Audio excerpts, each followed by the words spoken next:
bring me into groups. I got Sam Kobe Hartman Kinsler and Indiana Frost Gearin Black, a never-before-seen trio we are breaking out here for this international competition. Feels like you got a really long list of names right there. That was like a mouthful to get through. Yeah, well, we all have our first name, our last name, our caster name. There's a bunch of words in there. I feel like we're a superhero squad now, but we're already into Champion Select here. You know we like to get into the game as quickly as possible. And Rise, one of the Flesh picks not banned, already is first picked here by SK Telecom. I do want to point something that did slip to the draft, however, in relation to Boogie right there, and it's the fact that his Jarvan, the first time that we saw Flash Wolves versus TL, they banned the Rek'Sai and the Jarvan, two of his signature champions against him, and that's what I expect right there. As well as the Galio also being left open, there's a possibility of a cannonball composition from Flash Wolves. And that's what we want to see coming out from this team that has quite a history with their opponents that they're going up against here today. SKT and Flash Wolves, frequently representatives of their regions at international competition. Exactly. Each of them has only missed one MSI apiece. They're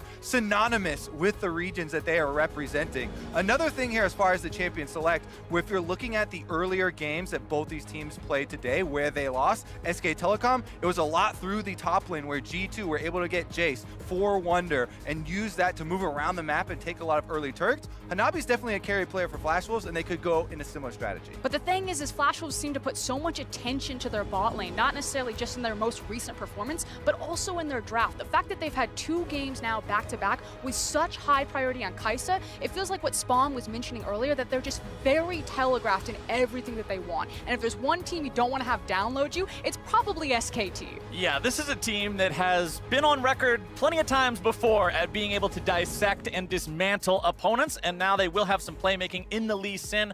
We saw Clid play that already earlier today. Didn't have success on it in that first game to the surprise of many, but we'll see what he can do with it here and now. Yeah, I think the surprise is the key word there, because this is the champion I most associate with Clid and with his pop-off early game plays. Definitely going to be something that SKT wants to write. I think something that they really need to shore up in their composition from the first game they played to this one is having more hard engage tools. And already, I like kind of the spread that we have, having access to something like a Rise, so you're not just reliant on the Lee Sin, because it felt like if SKT ever did get ahead, they'd have nothing to pull the trigger on their previous comp. All right, the third pick that we're going to see coming in for the side of Flash Wolves before we get into those second round of bans will be the Nautilus. Remember, there's some flex pick potential here for that one. Usually seen in the support role in professional play, but you can take it elsewhere here as well. The bans coming through will be an Orianna for the side of SKT, as Lucian is taken off the table by the Flash. I actually find it interesting that they didn't just snap grab something like the Galio. It's something that Xiaoxi has looked so confident on, so I'm curious if they know something about the potential mid lane matchup, or if they think that Nautilus is now just that much higher tier priority over having the Galio Jarvan synergy. Yeah, I mean, of course, the Galio with the Kai'Sa and the Jarvan is such a classic combination there for a big AoE, but again, bottom lane focus, and they ban out the Ezreal as well, one of the safe AD carries. Yeah, and I think that's really the plan there. It's the fact that you ban Ezreal and Lucian, now you have the Nautilus. It's daring Teddy to play something immobile. What is your option going to be alongside that Braum? Possibly something like a Varus, and now you're dealing with a Nautilus ultimate. Just a quick update for everybody viewing from home. It is a little bit of a graphical issue right now in Champion Select, but all the picks and bans are correct. So what you're seeing is how Champion Select is playing out, as the final ban will be that Kinnan. We'll see what the Flash Wolves want to lock in here, and it's Rumble for the solo lane. Oh my goodness. All right, Hanabi here going to take the big AP threat from the top side, I believe. This is like a composition straight out like 2015, it feels. The classic, you put down the little Jarvan circle, you just dunk the Rumble ultimate inside of it. The hot pot, the dunk bucket, there's all sorts of fun things you can do with this one, but it is scary for a priority target. And that works so much better against those marksmen that don't have dashes, hence the Lucian and the Ezreal bans here. But Kalista does have dashes built into the kit, yeah, quite with a few. the auto attack. Yeah, quite a few of those there with the martial cadence on the Kalista. And if you want to talk about dashes, let's talk about something else with more than a couple of them. Irelia, the final pick here for the side of SKT. And it feels like Flash Wolves were trying to kind of buckle in for this 5v5. They're trying to pick out Teddy to make it really hard for him to play these team fights. We want the Betty versus Teddy team fight ADC showdown. But SKT are like, no. We are done with that. We can have the possibility to play 1-3-1 with the likes of a Rise and an Aurelia. All right, let's see if Flash Wolves will lock in this Cho'Gath, and yes, they will. A lot of AP damage threat coming out from this Flash Wolves composition. We're going to have a Rumble mid, maybe? If we have or is it another Nautilus flop mid here? and Rumble in the jungle with Jarvan support? Could be Rumble jungle as well, and Nautilus either support or mid. A lot of these are very flexible, but that's what I would think is the mid Rumble will come through versus the Aurelia here. Now, one of the things that mid Rumble can really bring, we saw him kind of when the double smite was taking effect, is because he has so much push priority in those lanes. He tries to shove it forward, they can go roam around. Obviously, his control over the river with his level 6 ultimate, if it's a good dragon fight, that's great for Flash Wolves. They want to see something like a Mountain, like an Infernal, to try to make the most out of that mid Rumble. And I think a lot of people have been waiting for Rumble to come back into the meta with all the recent buffs he's been getting, the extra speed there for the shield as well coming up. That's definitely going to serve you well against Aurelia, trying to dodge out the stuns and trying to get away. And we know how difficult Irelia can be to lock down with her ability to ignore CC through the W, to dash around and dodge on the skill shots. Well, what are you going to ignore when Cho'Gath eats you for 1,000 true damage? There's not a lot of outplay potential there, so we'll see if they can manage to lock him down and keep this working, and maybe Flash Wolves can find their first win at MSI here up against their long-standing rival. It still just feels like Flash Wolves are playing a bit of a slower game, however, with this type of composition. Now, that said, someone needs to pick up a win here, and I'm curious who's going to put the pedal on the gas first. Is it going to be SKT, who got slammed in game number 1 across from G2 and decide to speed things up? I think that there are so many options for Clid this time around in the mid and the top lane here. Both of them have setup.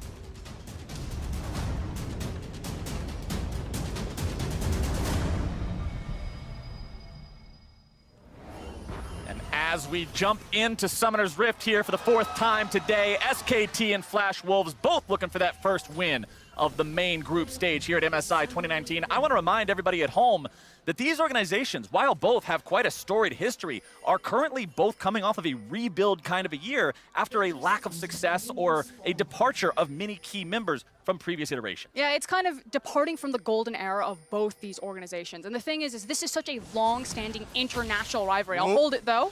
Some level 1 action. Just a little bit of spells being flung back and forth. Boogie will take the worst of it, but nothing too bad. And ultimately, we call Flash Wolves the Korean killers because it feels like whatever iteration it is, they manage to get the best of a Korean team. They've never been 0-2 against any Korean team in groups. They always take a game. But ultimately, this next chapter will choose if that's a legend or a fairy tale. Exactly. I'm definitely looking at the next chapters for both of these squads. SK Telecom themselves trying to get back to that dominating performance that everyone knows for them. And as we're still waiting on the minions to spawn, I want to go ahead and touch on a couple of different keystones because there are some champions in this game that will switch between a few of them. You do see Khan's Rise with the phase rush, not the aftershock that we see Rises often take to make themselves more tanky. You've also got Boogie's Jarvan running the Conqueror. Sometimes you see something else. This time we're going to see that heavier damage option as bottom side. Trade starting out here pretty early. Stun going to find its way down onto Shall See as Flash Wolves lose that level 1 trade. And just some of the reasons for those rune choices, the Rise on the top side, of course, speed so good versus Cho'Gath. This champion has a very difficult time trying to land those ruptures and silences on the super quick burst that you can get. And one of my favorite keystones was the Hail Blades on Kalista. I love how early pressure it gives her in the lane phase. You can already see her starting to trade very aggressively there. One thing with Rumble mid, plays very aggressively, pushes up the lane. Jungler's fighting at it though. Level 2, 1 versus 1. Clid's going to win that one for now, but Boogie has already secured the Scuttle Crab for the side of the Flash Wolves, so he'll go back into his own jungle and keep on farming up. And some of this was tipped off by the fact that Faker made the rotation over, got some early vision, and this is something to keep your eye on with SKT. What they do with the information from the vision that they gather, and the fact that they always try to create opportunities or something to play around off of it. And SKT is a team that, remember, we're not expecting them to have the sort of a game like what we saw last time around from Invictus Gaming and Fangbu Buffalo. This is not a team that wants to explode out the gate early. They build leads in the early game, but they're small, they're controlled. I don't think anyone's going to expect the game that we saw last time. Shall See going to find himself in the losing end of a trade here. Bottom side yet again. Mata now going to be forced to retreat as well as TP comes in. Betty looking to put some damage onto Teddy's health bar, but Rather's made his way into the mix now. Going to force out a flash, and SKT retreats. That big teleport there from Rather, though, committing to the bottom side. That's going to be a big cooldown for mid lane. Faker now gets to push out the wave, so he gets a free recall, basically. Doesn't have to use his teleport to get back to lane because the minions are already pushed up. And now it's kind of a question of what does that mean in the long term for both of these mid laners? I feel like it's going to hurt rather a little bit if he does fall behind to the EXP. I'm curious how much he actually lost to that tower as he got there just in time, because those ultimates will mean so much in that 1v1. On the same token, you're talking earlier, Frostgurn, about the bottom lane focus. Now there is no flash on Teddy. No heal as well, so bottom lane could be a focus for a repeat gank if they want to make that teleport worth. That was the one thing they got out of it, was Teddy's flash. And speaking of ganks, we look at the position of both junglers. They're both on that bottom side of the map. You can see Clid here having cleared out most of his bottom side jungle. Likely going to go for a back here if he doesn't see an opportunity to make some sort of a play. Meanwhile, Boogie still has all of that bottom side of his own to farm, so plenty of money to be picked up there for the side of this Flash Wolves jungler who, as you guys mentioned early on, is on one of these comfort picks. This is one of the champions Flash Wolves wants to see him piloting. And he definitely needs it because Boogie's been a bit suspect in some of these games right now. You can tell that he's relatively new to the squad, that there are some language barriers there. Now, he is the Korean member alongside Rather here, so you want to see these guys paired up in specific. But if you watch Boogie in very intense situations, sometimes he's not making the cohesive play with his team. Top side, Hanabi flinging out some comments there towards Khan, but nothing too big going to be happening here early on between these guys. Cho'Gath has so much sustain in lane that Ryze can poke at him a little bit, but won't find too much success, and Khan will be able to farm up rather easily from range. Clid going to see if maybe he can make some sort of a lane gank work here. Hanabi does see that Khan doesn't have much of a mana bar left, and in case he goes in for something, Clid's going to be right there to make it happen. Let's see if they can find the Rune Prison. That one's going to be landing there. Flash over the Rupture. Hanabi trying to get himself away. Clid pursuing. Sonic Wave into the Resonating Strike. Damage coming through. One more hit will do it. And first blood goes to SKT. And this is the SK Telecom with Clid iteration. Everyone's been talking about their early game and a little bit more power there. He uses the flash, ward hops under there with the Conqueror. It's enough to finish up the first blood. And it's so nice to see SKT finally with an aggressive jungler. It feels like this is the iteration that everyone wanted when they had such a legendary maneuver like Peanut. He was looking for a repeat gank there, but the ward still exists. And a Nabi backstop. Yeah, I think Kanavi smelled it too. He's like, oh, no, I know this. You give me once, all right, I'll give you that one. But second time, not going to happen this time. That is definitely one of the worst feelings for a top laner. Dying like that for first blood, then having to teleport back out to a deep lane, knowing that the enemy jungler could still be there. He does back off, though, and avoids a repeat tragedy. Yeah, you basically shove it in and get the hell out of there. Flash Wolves going after this next Scuttle Crab. Remember, it was Boogie who was able to secure both crabs on that first spawn. Let's see if they can continue maintaining control over these neutral river areas. Faker does have level 6. Vanguard Edge up and running. Rather, because he teleported bot early on, doesn't have his own ultimate ready for a fight should one happen.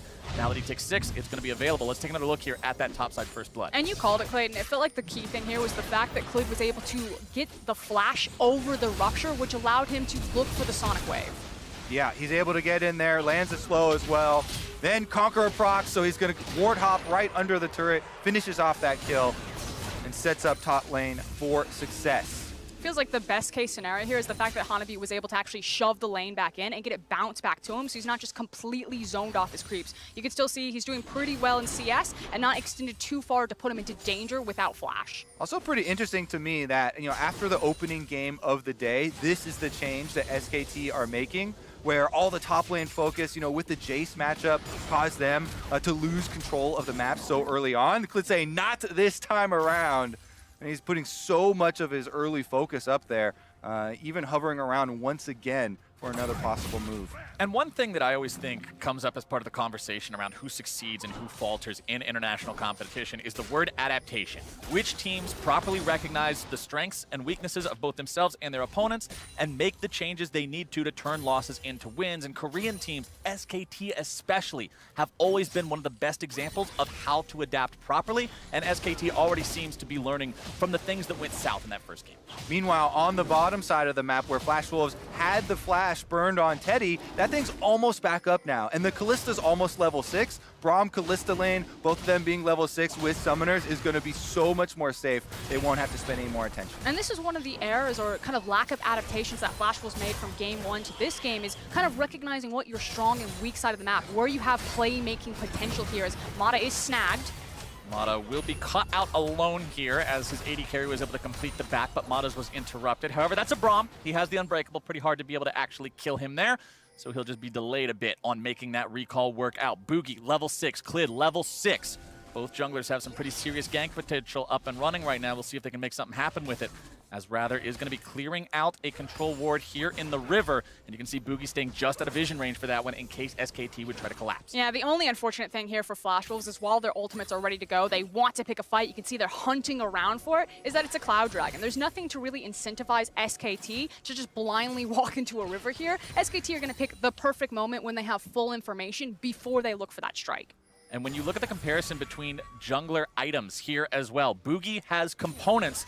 Klid, with the bonus money from the First Blood, has that warrior completed, and that is a massive power spike compared to just messing around, fumbling with those pieces.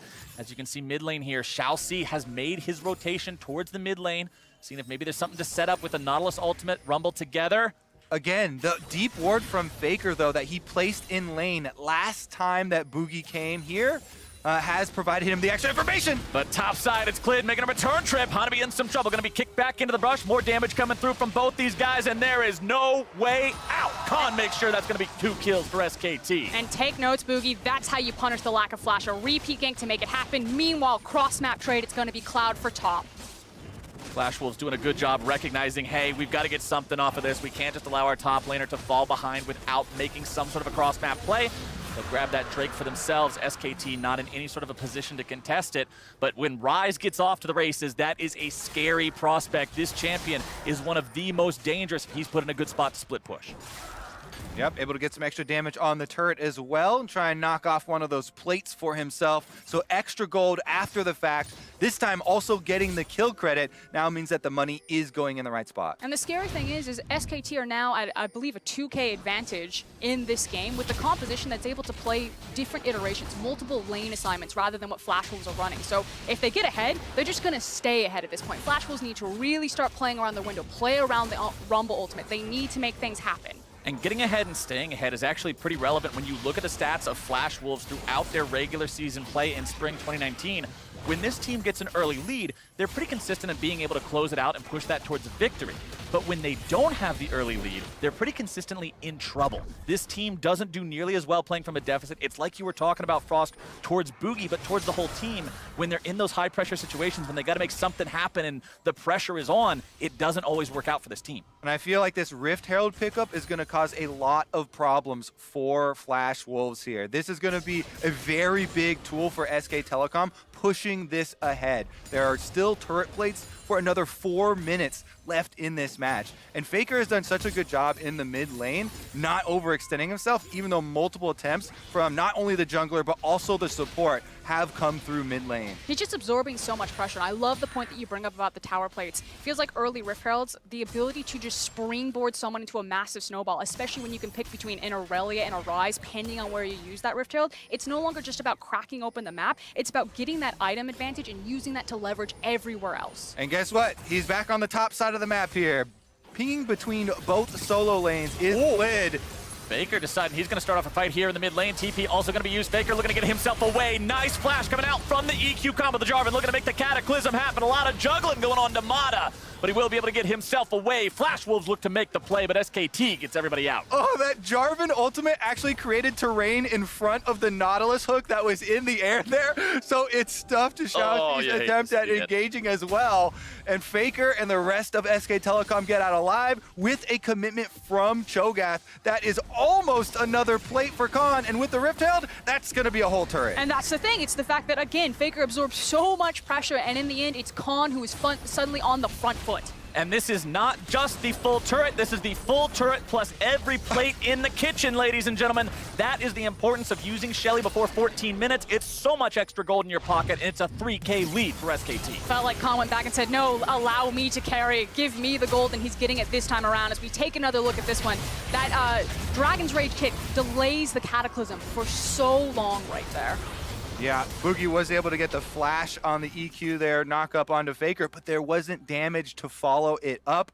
So no conversion for Flash Wolves, and SK Telecom feel very good opening up the map here. With first turret falling on the top side, this is going to start to open up their options. I like the fact that you mentioned the damage wasn't there, Kobe, because when you look at a champion like Rumble, you're thinking, oh, mid-game, that's where I'm expecting this champion to pop off. That's what I want to see. But when you look at Faker's inventory, early Negatron Cloak plus completed Mercury Treads. He's saying, all right, I'm going to put a little bit of a pause here on the normal Irelia itemization of Tiamat into Trinity Force basic cookie cutter power spike, and instead adapt to this game, make it so this Rumble can't get that mid-game power spike he's looking for, and shut that down. And it's the fact also that Faker knew that he didn't have to be pushed forward in this lane, you know, if he's not having the Tiamat, if he has the Sheen, and between his passive and the Sheen and the Negatron, he's basically winning out all of these trades every single time in these short instances. Another pass mid here for Flash Wolves as Nautilus returns for Faker. And the Flash is down, but still, they're unable to get any sort of aggression out of him at the right time and punish it. It's a completely different Flash Wolves, but it's the exact same playstyle. Every time this organization plays Faker, they always camp his lane.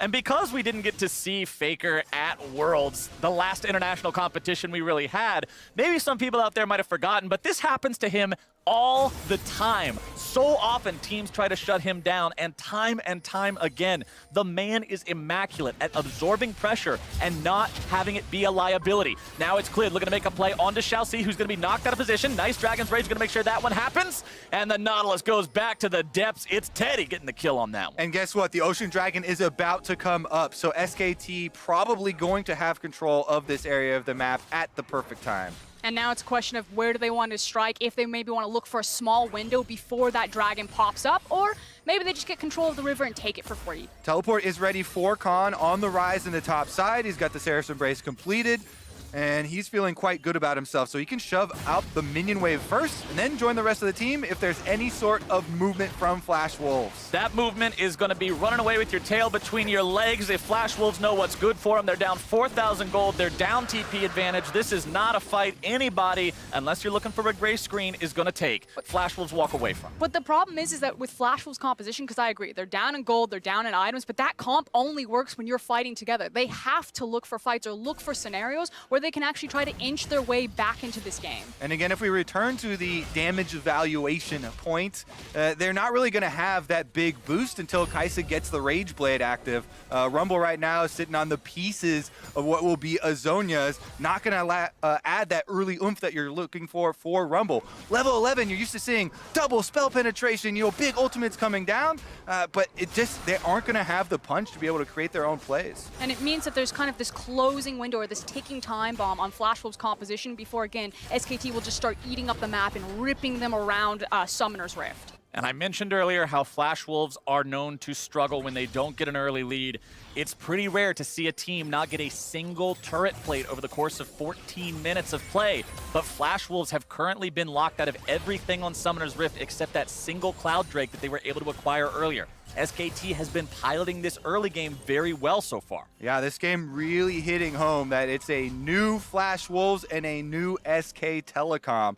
Different looks definitely coming out. Khan on the top side, who got so much of the early attention, feels really free here to continually shove out these lanes. And he's going to continuously punch down on Hanabi right now. Now, Cho'Gath is in a situation where I feel like he has to choose to die against Khan, especially on this type of lane. He can now just kind of be that front tank unless maybe two members visit him up into the top lane. So I figure that SKT are going to try to problem solve how to break these other structures in mid and bot. And if we try and look at it for the more difficult side for Flash Wolves, where their opening will be, you know, there is a Righteous Glory completed for Hanabi, so maybe the Cho'Gath, they find some sort of initiation with him and Jarvan being able to, you know, collapse onto the other side of the map.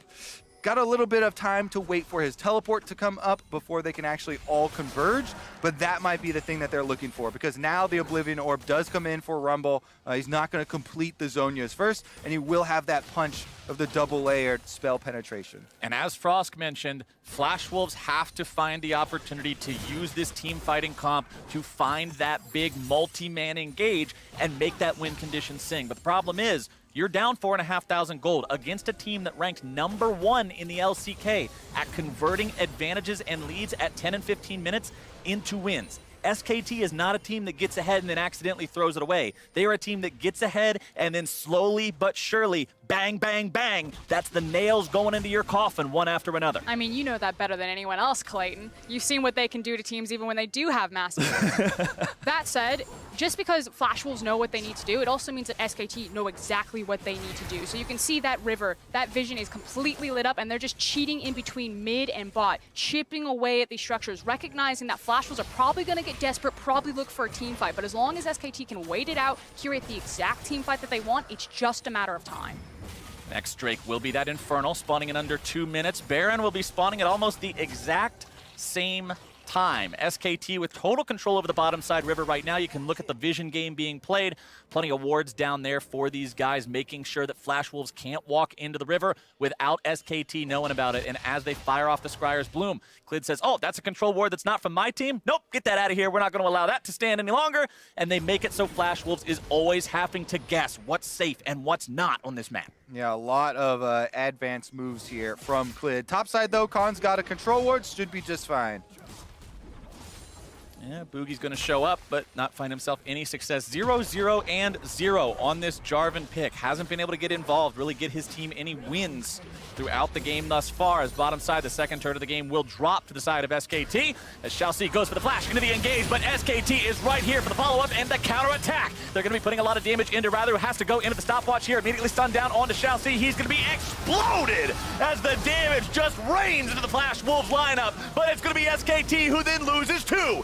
Boogie looks to turn it into 3, but he won't be able to find the damage onto Clid. Instead, it's Teddy coming in, and he'll turn Boogie into a right pincushion as he makes sure he gets yet another kill. It's 2 dead for SKT. 3 for Flash Wolves. Yeah, and with Betty chunked out there's no one left to defend. SK Telecom will get a turret afterwards. And it just reeked of desperation right there from the Flash Wolves. They went for the top lane. They were looking for the gank on Khan. They then decide to pivot, start running, sprinting towards Faker, seeing if they can make it work, but they overreach. And again, SKT knew exactly what they wanted to do, made the correct rotations, and cleaned up the end of the fight. All right, we're coming up on that Infernal Drake as well that you're looking for, Clayton. Should be able to get back out onto the map very quickly. SK Telecom, because they've had control of the map for the last 7 minutes, are the ones with the standing wards in the river already. So Flash Wolves are having to get out there and try and do their duty first. Chelsea laying down as much vision as he can. Really clever placement of his vision, though, trying to remove or try to avoid some of these control wards. Yeah, kind of shotgun there, get a little bit on every different angle. And you can see whenever a team has to move into an area where their opponents have controlled the vision for so long, it's like playing a game of connect the dots. You just got to make these little advances slowly but surely. Can't go too far out of line. Somebody might catch you. And speaking of catches, let's take a look at how this last play started off. Okay, so once again, they go for Faker on the Aurelia. Rumble ult comes down. That is a big chunk of the damage. Betty is here, though, getting off the auto attacks. He almost is able to finish off that second kill. Ult's back here over to try and finish Clid, who walks away into Teddy's heal that saves him from the Q from Boogie. And then Boogie is left with no mobility, and he gets chased down by Teddy, ripping out the spears. It was like a freeze frame. For a second there, Flash Wolves fans are like, yes, we've got him, It looked boys. good. And then suddenly Teddy arrives. Yeah, then suddenly the Kalista with Blade of the Ruined King, Runaan's Hurricane, and a stopwatch ready to go shows up to the fight, and things get much more difficult. And that's so pivotal because, like Kobe was saying, we're still waiting for that Rage Blade. Kai'Sa still doesn't have it. And Hanabi's going to find himself in a bad spot here yet again. Clid going for the kick there, but they don't have the burst to take the Cho'Gath out in time. Mana not going to find the knock up there. A little bit of a mispositioning on the accuracy for the Glacial Fissure means that they will not get that kill. And SKT back away. Yeah, everyone gonna walk away after that one, and a couple of the ultimates lying down. This is why we need emotes.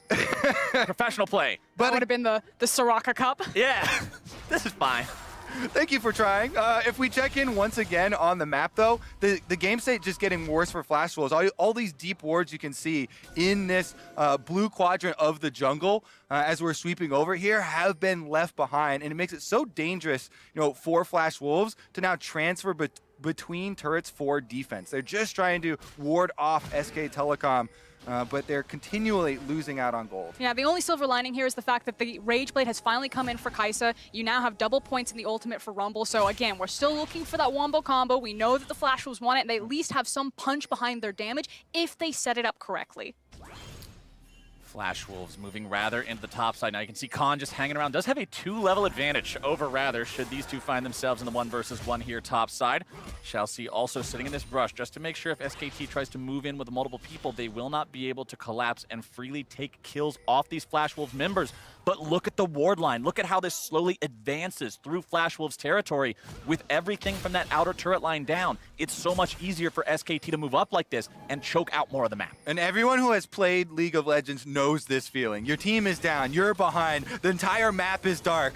Baron is a constant worry. When are they taking? Are they on it? Every second that you lose track of the enemy, you're worried about this. So you can see in their movements here, Flash Wolves going in as a group, trying to get a little bit of information for themselves to work with. Khan, though, just sits on his control ward and avoids the extra members. There are 3 steps for solo queue if you find yourself in Flash Wolves positions. Number 1, buy control wards. Number 2, hold hands. And number 3, slowly walk forward.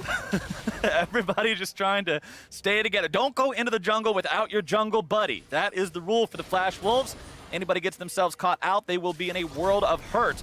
Hanabi on that Cho'Gath, the one man who's able to probably survive being collapsed on and not explode instantly.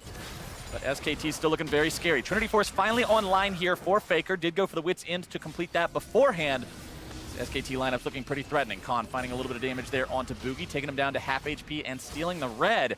These resources are SKT's for the taking. Yeah, he just chunks the enemy jungler to 50%, then steals his red buff. That feels extremely bad. Right now, though, for Flash Wolves, their biggest asset is the amount of crowd control that they have available to them. So all eyes are going to be on Betty. Can they set up this Kai'Sa to try and get these kills? Mata goes in, though. Mata with the flash initiation sets it up, and in the blink of an eye, Shalcy is gone. Khan cashes in on that kill. 3, 0, and 2 on this Rise. Maximum possible bonus bounty. SKT will not immediately head towards the Baron. Instead, they're going to bait Flash Wolves to come a little bit closer, see if they can get another kill first. And Boogie is going to be tagged up with that Winter's Bite. Will manage to get himself away. Rather going to be in some trouble. Khan will find the kill. Will not get it. The overload goes a little bit wide, but now that is SKT's green light to push into the top lane. Tier 2 under siege. Rumble can't fight it, and that means it's gone. Yeah, the damage is disgusting right now from SKT, and I love the patience, the coordination, the control that they're showing here. They have a Callista, so at some point they can be like, you cannot out-smite us. In fact, that point's going to be right now. Realm Warp directly back into the Baron. Like I said, they have the Kai'Sa. This should be their monster objective. They are up against a Cho'Gath, though, so there is always the possibility of the feast. SKT back away from the Baron. They don't want to risk anything here, playing so slow, so controlled. Equalizer's going to be coming down. Flash Wolves looking to start off the fight. Faker going to be taking some damage. Boogie into the back line, but he's going to be all alone and shredded out. Faker's able to find that first kill as Ratter's going to be in some trouble. Isolated all alone, taken down, bursted out, and Teddy goes on a killing spree. It is 9-2 SKT, and I believe Baron has to finally be on the menu. Yeah, big split engage there for Flash Wolves as they dodge out the initial hook from Nautilus, and then Boogie's the only guy that goes in after that. So SK Telecom take down the jungler and mid laner, and now they have full control over the Baron pit. Flash Wolves, Hanabi, this is their one hope. Can he get a flash in and feast? I don't think he's going to be able to. Faker is able to run intervention on this one. Mata also going to be keeping that Cho'Gath away. Notice how the majority of this Baron take has just been Klid and Khan doing the entire thing. Stun's coming through. Faker's able to find the damage. Flash Wolves are going to be losing more men even sooner than they expected. Hanabi is down. Will they be able to make it too? Shalcy tries to get himself away. And I don't think you're going to be doing your Spider-Man cosplay much longer, my friend. He is out of there, and Klid makes sure he grabs his second kill of the game. It is a Baroned up SKT. 5v3 marching down the top lane. Yeah, very clear control from SK Telecom in their second game of the day here. They know that the only thing they have to worry about is a flash in from Cho'Gath trying to feast away the Baron. So they set 2 members on defending it, and that is going to be SKT inside the base. And unfortunately, it feels like the fairy tale for Flash Wolves has ended. They do not look like the Korean Killers today, looking at an 0-2 start. And SKT will not have such a start. The first game was a little bit rough, but they bounce back in style and take Flash Wolves down in 27 minutes. They completely switched the game plan. So many resources towards top side after the first game of the day.